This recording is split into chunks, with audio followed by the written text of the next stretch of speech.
इस क्वेश्चन के अंदर आपने पॉलिनोमियल निकालना है। टोटल आपको पता है कि चार चीज़ें होती हैं हमारे पास। दो तो पॉलिनोमियल्स होते हैं, ए और बी, और बाकी आपके पास एचसीएफ, जिसको यहाँ इन्होंने एच लिखा हुआ है, और एलसीएम यानी कि एल यहाँ लिखा हुआ है। तो चार चीज़ें होती हैं जो फार्मूला हमने पढ़ा हुआ है। तो उसमें से आगे के क्वेश्चंस ऐसे ही होंगे कि उसमें से कोई एक चीज़ मिसिंग होगी, आपने वो निकालनी होगी। वो एच भी हो सकता है, एल भी हो सकता है, ए भी हो सकता है। तो यहाँ बी मिसिंग है। फार्मूला लिखें सबसे पहले, A multiply by B is equal to L multiply by H. जो पीछे वाले क्वेश्चंस थे उसमें मैं ए और बी की जगह पे, आपको याद होगा कि मैं पी ऑफ एक्स और क्यू ऑफ एक्स लिख रहा था, तो वो भी आप लिख सकते हैं। लेकिन यहाँ उसमें कोई मेंशन नहीं था कि ये चीज़ लिखनी है, ए और बी आपने उसको मेंशन करना, तभी मैं अपनी मर्जी से उसको नाम दे दिया था पी और क्यू। अब यहाँ इन्होंने मेंशन किया हुआ है कि एक ए है और दूसरा बी है, तो इस वजह से आपको ए और बी के साथ ही रहना पड़ेगा। अब यहाँ बी आपने इसको निकालना है, तो बी आपका आ जाएगा L multiply by H over A. ये ए इधर मल्टीप्लाई हो रहा था, नीचे आके डिवाइड हो गया। अब आप वैल्यूज पुट कर दें। एच की वैल्यू, सबसे पहले एल की value, x cube minus 10x² plus 11x plus 70। फिर आगे एच की वैल्यू लिखें, x-7, और नीचे आप लिखेंगे ए की value, x² minus 5x minus 14।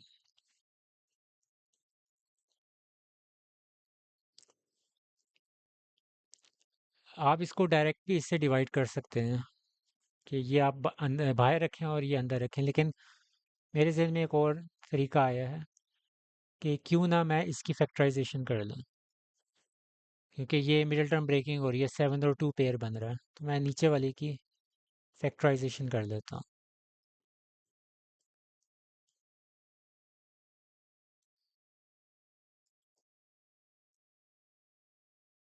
7 और 2 आपके पेयर बन गए।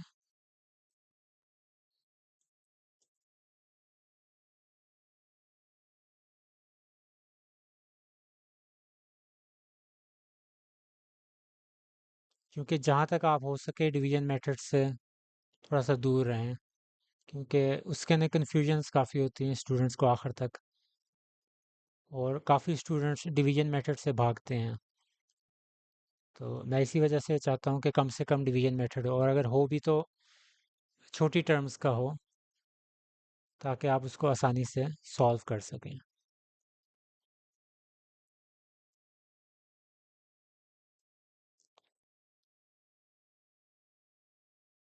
x-7 ओवरऑल कॉमन, और बाकी क्या बचा, x+2। अब ये x-7 इस x-7 से कैंसिल हो जाएगा। अब आपने बड़ी आसानी से ये डिवाइड कर देना, इस वैल्यू, ये वाली वैल्यू बाहर और ये वाली वैल्यू अंदर।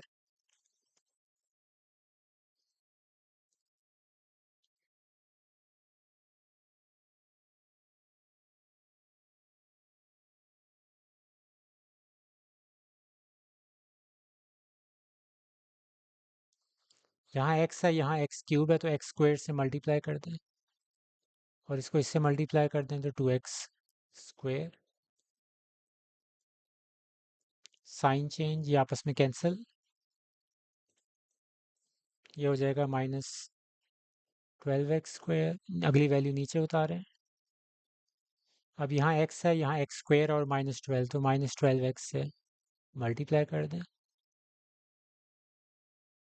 इसको इससे मल्टीप्लाई करें तो -24x।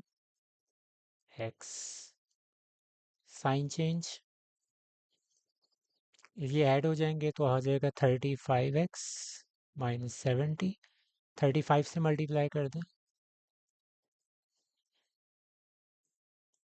तो 35x के साथ मल्टीप्लाई होकर 35x, और 35 2 से मल्टीप्लाई होके हो जाएगा, और सॉरी यहाँ प्लस आना था क्योंकि ये दोनों साइंस प्लस के हैं। ऊपर से जो मैंने वैल्यू उतारी है वो +70 थी, इस वजह से +70 आएगा। फिर 235 से मल्टीप्लाई होकर +70। अब आपका ये जो आंसर है, ये आपका फाइनल आंसर है, जो कि बी की वैल्यू है। इसको आप यहाँ लिख देंगे x square minus 12x plus 35। यहाँ मैं इसकी इस साइड पे यहाँ लिख रहा हूँ कि आपने b निकाला था।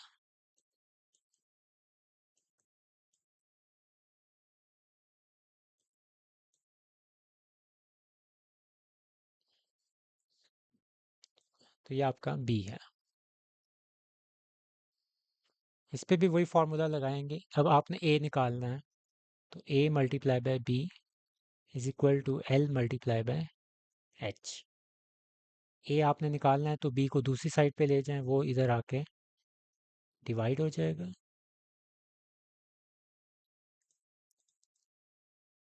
अब आप यहाँ वैल्यूज पुट कर दें। l की वैल्यू क्या है? 6x³ plus 25x² plus 2x minus 8। h की वैल्यू क्या है? 3x plus 2। और b की वैल्यू क्या है? 3x² plus 14x plus 8।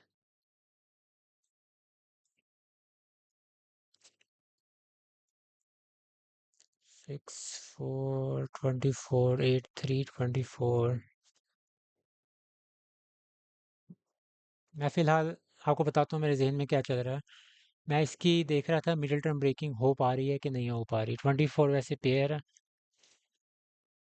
तो 24 के हिसाब से 6 4 एक पेयर बनता है, जो कि ऐड होके 14 ही बनेगा। 8 3 11 बन रहा है, वो भी नहीं हो सकता। 7 2 यानी कि इसकी फैक्टराइजेशन पॉसिबल नहीं है। तो इसके अंदर हम सिंपल वही काम करेंगे, सीधा सीधी डिवीजन करेंगे आप इसको, यानी कि ये चीज़ बाहर आएगी और ये वाली चीज़ अंदर। मैं एक साइड पे डिवीजन करता हूँ ताकि हमारा वर्क फ्लो ख़राब ना हो। 3x² प्लस 14x प्लस 8, ये आपका बाहर, और ये जो 6x³ वाली वैल्यू है ये आएगी अंदर।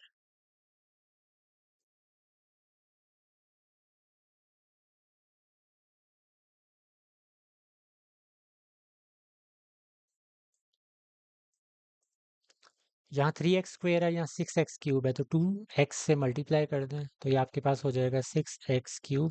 फिर 14 को 2 से मल्टीप्लाई करें तो 28 एक्स स्क्वेयर, और 8 को 2 से करें तो 16 एक्स। साइन चेंज, ये आपस में कैंसिल, इसका क्या हो जाएगा? -3x²। ये क्या हो जाएगा? -14x। और आगे ये -8। सबके साथ नेगेटिव साइन लगाए तो यहाँ भी आप -1 से मल्टीप्लाई करेंगे, जिसकी वजह से इन सबके साइन नेगेटिव हो जाएंगे। 2x -1 आपका आंसर है।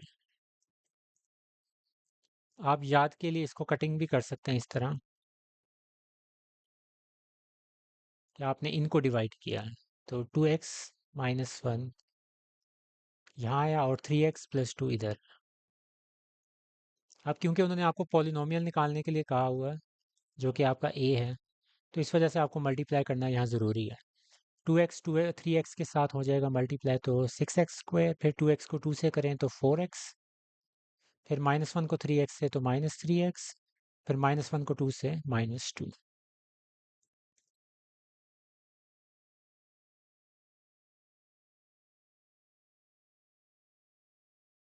तो ये आपका आंसर है।